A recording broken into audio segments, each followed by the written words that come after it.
Hey gang, welcome back. Episode 38 of Zero Carb Journal. I'm Matt. Nice to see you guys. Happy weekend. Happy Labor Day, I guess, if you're here in the States, and hope you're having a great weekend wherever you are. So it's Sunday morning. Morning, guys. How y'all doing? It's not too early. I slept in. It's, I think 8 o'clock or so. And it is a glorious day out here, so I thought I'd come outside and share the end of the summer with you guys. How are you guys? How was your week? Hopefully pretty great. I had a pretty darn good week, some ups and downs, but what's new, right? So let's just dive into it. I'll just start with journaling my week for you guys, and we'll get into it. So first of all, let me just say once again, as always, thank you guys so much for all your comments and support. I really enjoyed all your comments this week. I kind of got off track at the end of the week. I didn't get to come back, but I wanted to make sure I reached out to Marna, I think. I'll make sure and type a little comment too, but I really appreciated your lovely comment and the fact that you joined our little community and put a picture up. Thank you for that. And Allison, your thoughtful comments are always so helpful. I didn't get a chance to really go digging deep into Ray Pete. And I'll talk about that in a little bit here, but I will get there. I got to admit, I'm just wary. M. Fender asked the same thing. He's like, what about potatoes? You know, why not meat and potatoes? And I'm not ready to give up yet, guys. Is why. Because, I've made so much progress here that I'm not going to add any carbs at this point. Not yet. Every time I've tried them, I instantly go back to my pre-syncope feeling. So we'll see. I got a whole host of stuff, it seems like, going on with me. And what happened to me last week, digestive issues, maybe a gallbladder thing, something like that, that seems to be different than what I used to experience when I was really, really, really sick. So it seems like it was a component of it, but it's not the whole thing. Like, I'm still 80% better than I was. In the past, I would have had that plus this bodily inflammation, that brought on all of the other stuff, the depression and the joint pain, and then dovetailed into the syncope and the gut pain and the vomiting and diarrhea and all that other stuff. So yeah, sometimes I still experience some of it, but I am way better off than the rest of it. So I'm not ready to go back yet, but I do have an open mind, so I am going to keep applying this path and see what I can find out. Anyways, let's talk about this week. I learned some more stuff, and I had in a lot of ways one of the best weeks I've had in a long time. I also had one of the worst. So let's talk about that. So let's see, Sunday, geez, I had a really, really productive first part of the week, guys. I built this new shed. You probably can't see it, but it's behind me there. On Sunday, I've been meaning to do that for a long time, just really getting things ready for winter. So I got my new shed done, and then Monday I went to town and got a bunch of culvert that I had to do to get some drainage work done. I had big open ditches down around the house and the barn and shop, so did a bunch of drainage and digging, and it was pretty ugly. I got pretty tired and dirty. And then when I got done with that on Monday, I think it was, or still pretty early in the day, that was when I just happened to check the webcam of the beach there and noticed the surf had come way up, so I thought, I'll just wander down to the beach and see if there's anything going on. Well, I wandered down to the end of my road here, which is just, literally down the end of my street. And surf doesn't happen there very often. When it does, it's really magical. And so I wandered down there, and holy cow, you guys, the surf was on fire. And not only was the surf great, which is rare, 10 days a year or something for it to be really good down there, but when that happens, I'm the only one who doesn't pay attention, apparently. Everyone else, all my old friends, are still watching the forecasts and living their lives based around that stuff, which I have mixed feelings about. I'm both impressed by their passion and fire for it still, and also sometimes wonder if they don't get bored. But that's okay. Anyways, I went down there, and you guys, it was so cool. It was just amazing. So, all these people from my past, the Pacific Northwest Sideways family, I'll call them, all of the long-time foundation of the snowboard and surf and skateboard culture up here, which is something that I'm a big part of, or was a big part of, in the 80s and 90s and 2000s. They all turn up.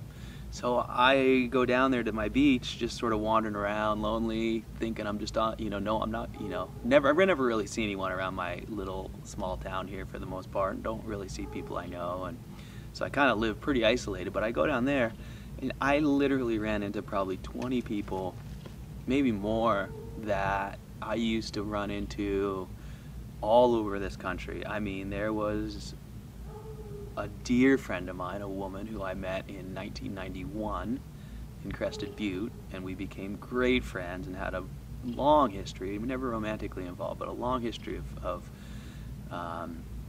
kind of partnership in our mutual paths. I sponsored her and gave her snowboards, and she ended up being one of the best and most successful women snowboarders in the world.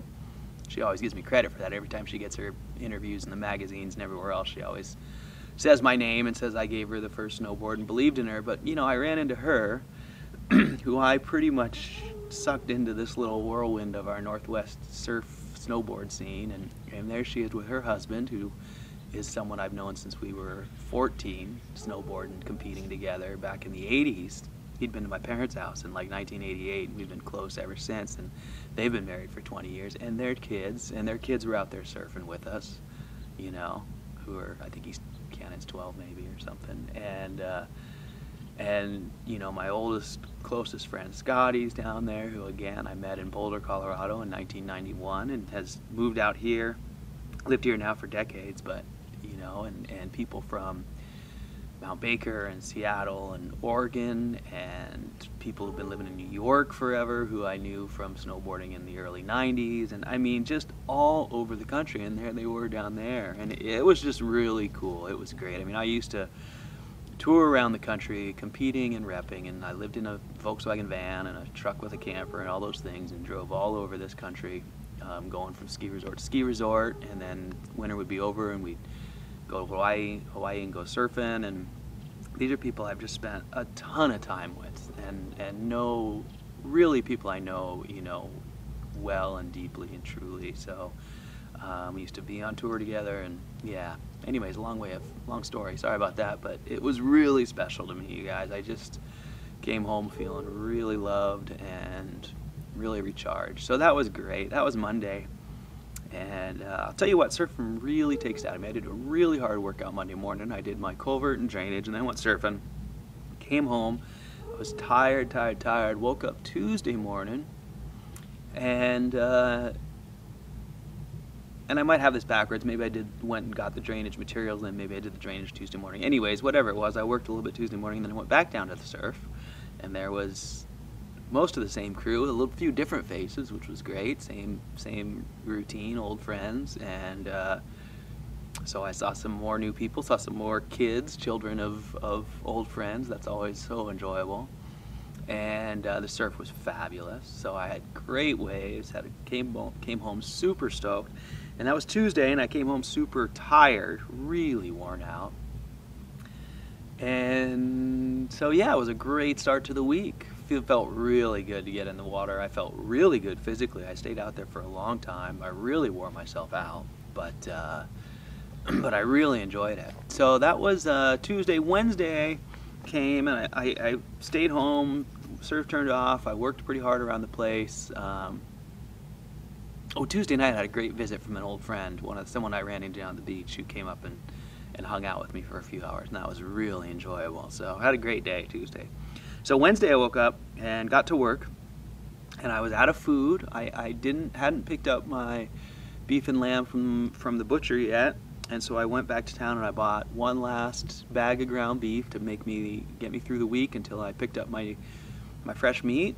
And so that was Wednesday, and so Wednesday night I cooked up 2 pounds of that beef, and you guys, it happened again. Wednesday night I got sick, and it wasn't that bad, but I was frustrated. So I had a sick night Wednesday night. I had diarrhea. It was up pretty much all night, multiple times. I didn't throw up, but I had the burning in my stomach, and I was, my diarrhea did the thing where it progresses from sort of normal color to yellow over the course of 6 or 7 hours, and just kind of clear yellow water. And it felt like the same thing, you know, it felt like maybe some bile acid malabsorption, some bile reflux, you know, overproduction. I did some reading, you know, obstruction in the exit from the stomach or small intestine can cause the bowel or the bile acid to hang out in the stomach. You know, there's stomach paralysis. What's it called? I forget now, but cirrhosis, stomach cirrhosis. Whatever it is, anyways, your stomach can be paralyzed, you know, the muscles, and not move stuff out of there, so the digestive juices just stay there and eventually burn the stomach lining and cause that feeling I had last week. But I don't think that's my deal. I think, like you guys were saying, you know, gallbladder attack, right? Some kind, you know, sometimes it could be gallstones causing those obstructions. Sometimes it could be something in the small intestine. I'm of the mind, you know, even when I was sick 2 or 3 years ago and this was all happening, I said to my doctor, I think I have an obstruction, because I've never really had a stool that was much bigger around than my pinky as long as I can remember, even when they were kind of firm, which never really happens. And it just has always felt that way. So I still think, you know, I had really bad, when I was a kid, food poisoning episodes. You know, now I think, of course, they're related to Crohn's or whatever else it is I have going on. But I had multiple bad food poisoning episodes. I had multiple amoxicillin courses. You know, none of those things. I think all those things point towards both causes and symptoms of this thing.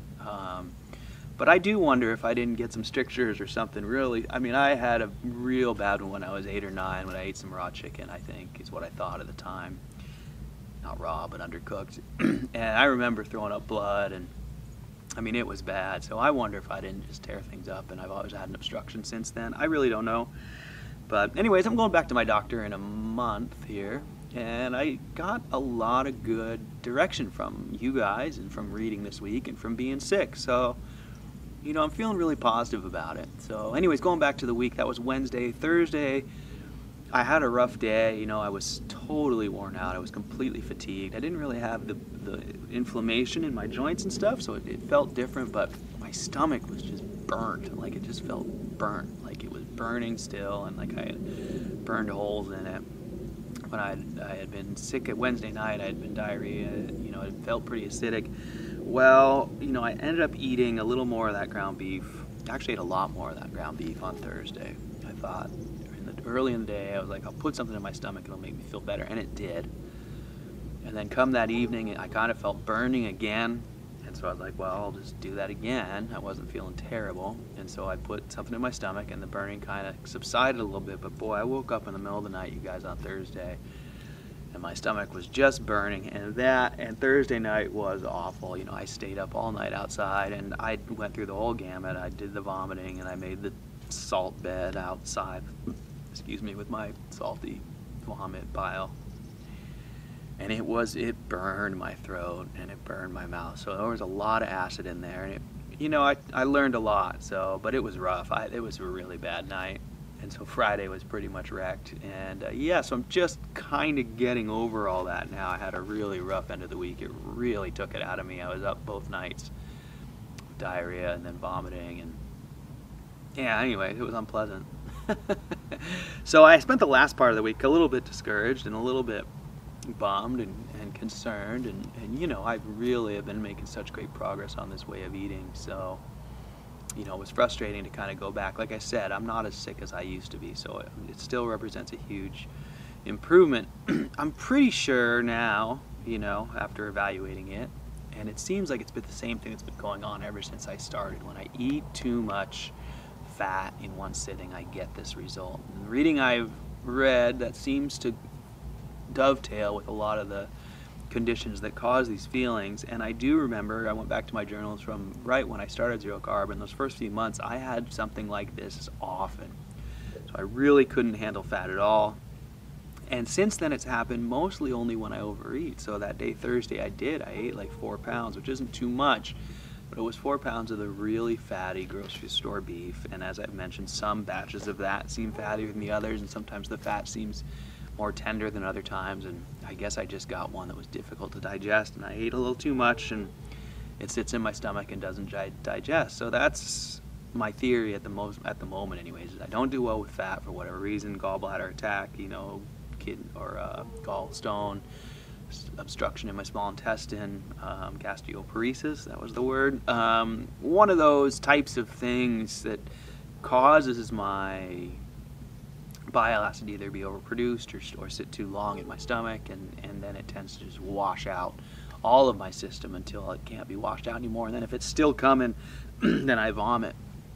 So it seems to me like it's pretty clear what's happening. I'm not sure what the cause is, but I can identify what I do to bring it on, which is to eat too much of the wrong kind of fat in one sitting. So I'm really hopeful that, by just going through this process and by journaling and all of your guys' wonderful comments, that I'm getting closer to really being, some confirmation on at least what I can do to help resolve this issue. So I think that moving forward, eating less in one sitting, and although I really like the source of my, I like my store and I trust them, and I don't think there's anything wrong with that meat. I just think there's times when they grind up gristle and my body can't take it.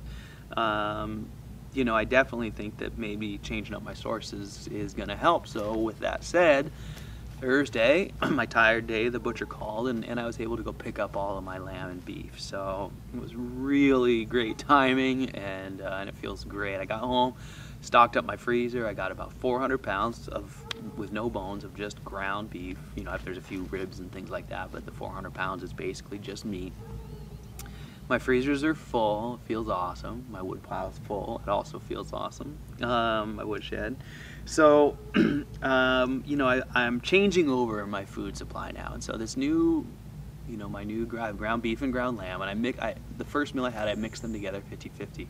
I'll tell you what, you guys, the fat content seems perfect. It's light, quite a bit less than that 70-30 I was eating, but I'm pretty sure it's probably still 80-20. It's definitely something that I can eat and live on. I've eaten a couple meals now, and I really enjoyed it. The flavor is awesome. I was so worried about it, and I gotta tell you guys, I'm really pleased. My little bowl tastes like bison. It really does. It looks just like the ground bison I've been buying and myself as a treat every once in a while at $10 a pound.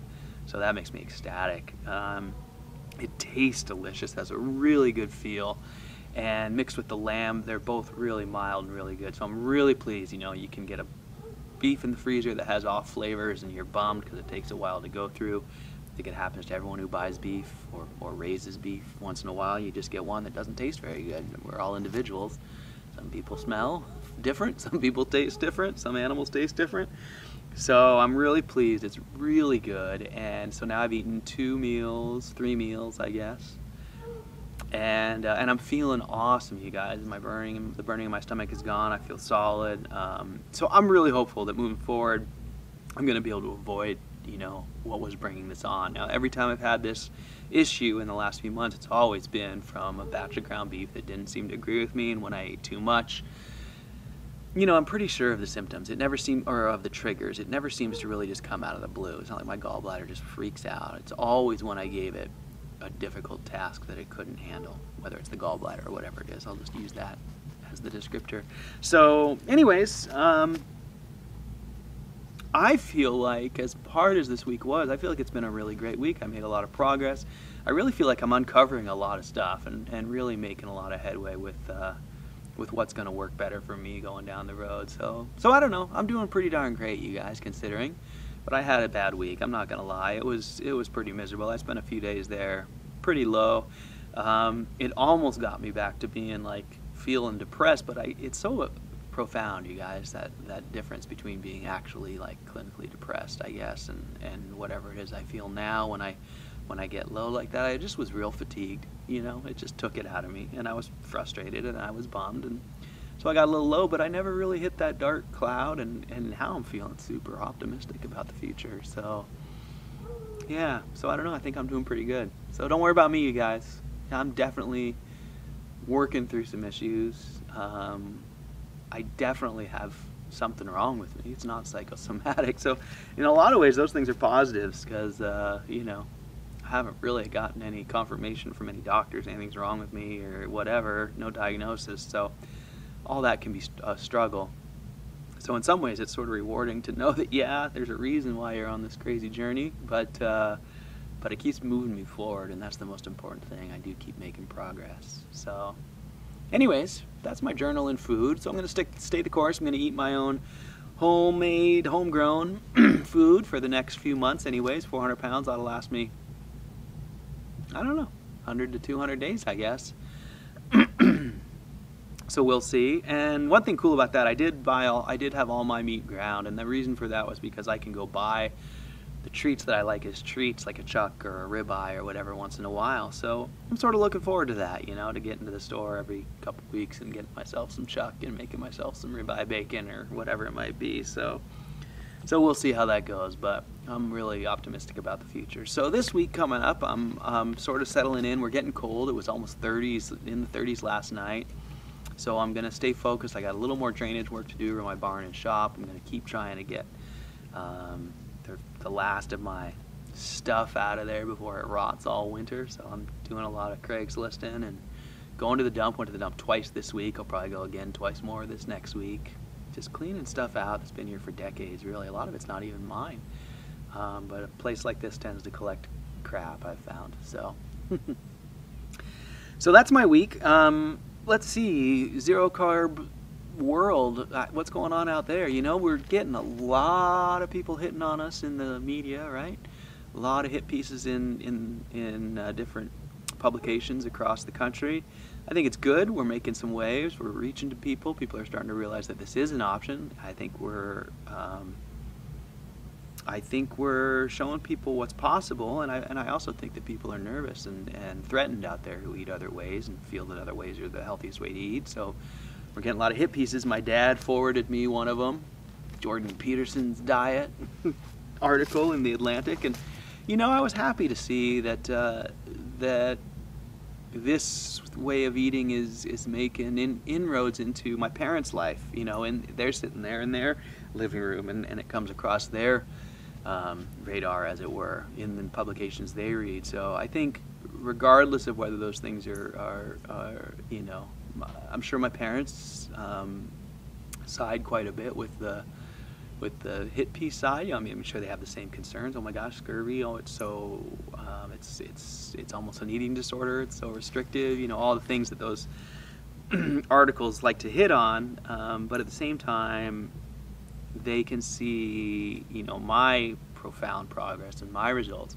And so if I think that for them to read that people like Jordan Peterson, his daughter, and other people out there who have similar symptoms, maybe undiagnosed, maybe diagnosed, but in autoimmune type conditions, that has been what I've been, you know, telling them for years now, that I feel like I have autoimmune disease, and this is what, you know, is the way I feel best. But for other people's stories to be coming across their radar that reiterate that, it's really, really valuable, I think. So thankful that stuff is starting to take place. And one thing I'd just like to touch on that, when people are making those hits, and when they say, well, you know, how do you respond, Matt? What they're saying, it's terrible, it's an eating disorder. They're saying it's unhealthy and non-sustainable. And I say, you know, I'm just going to go back to the same things I've been saying for a long time. Mostly just that I've eaten all the. I mean, what do they? You know, those articles, those hit pieces. Like, what do they suggest we do as an alternative? They never do suggest an alternative. You know, there's obviously people on the other side of the fence, on the vegan or plant-based side, that are going to say, no, the way to eat, you know, you could feel just as good if you did this, or the healthiest way to eat is to eat plant-based or whatever. And the fact of the matter is I've done that. We've tried that, and tried and tried and tried and tried. I mean, for decades. So, you know, more than anything else, I feel like just living and being an example is really the way to go. But I do come back to that every now and then, where I'm like, you know, if people really want to dig into the whys or the science or the reasons not to, all I can say is, show me an alternative, you know, and and if it seems reasonable and it's something that's far outside of what I've tried, I'd be happy to try, because I'm looking for any solution. But if the alternative, you know, is eat plants just because you should, or eat plants because it's healthier, or, you know, what you're doing is untested, or it doesn't matter. I've been down those other roads. They don't go anywhere. They don't go here, that's for sure.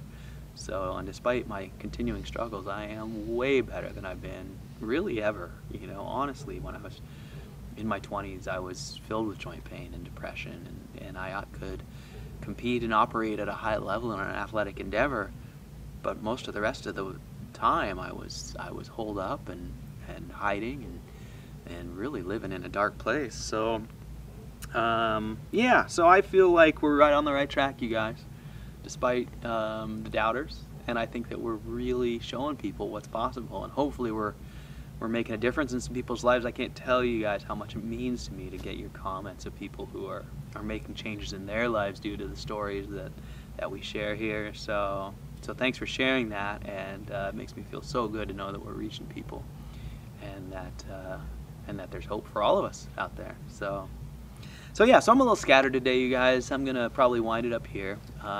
Sorry to be the bearer of bad news and be not feeling so great, not as happy as I usually am, although I'm feeling pretty stoked right now. The sun feels awesome.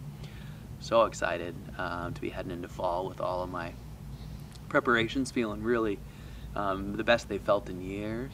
And yeah, things are going pretty good for me, you guys, overall. So I'm stoked, still looking forward to making progress. I got to figure out some new workout plan. I want to back off a little bit and focus on some skills and not tire myself out so much. But I'll work on that moving forward. And yeah, I don't know what else. One of these days I'm going to go out there and try and actually meet some new people, but I think I'm a little ways off from that yet. I got to get a few more ducks in a row, apparently. So anyways, I'm doing good. I hope you guys are doing great. It's lovely to read all your comments and hear about what's going on with you guys. So please keep the two-way dialogue going, and I'll keep making these, and we'll all keep making progress, hopefully. So, all right, you guys, I guess that's enough for today. Gosh, I kind of just want to sit here and hang out, but I guess I'll get to editing and getting this up for you guys and get on with my day. So hope you guys have a wonderful week. Hope you guys are all making progress, feeling better than you ever have, and learning a lot. And I just want to say, as always, you guys, thank you so much for all your comments and support and supporting each other. I think we've got a great community here, and I really appreciate all you guys. So thank you very much for listening and watching, and I will see you next time. Have a great week, guys. See ya.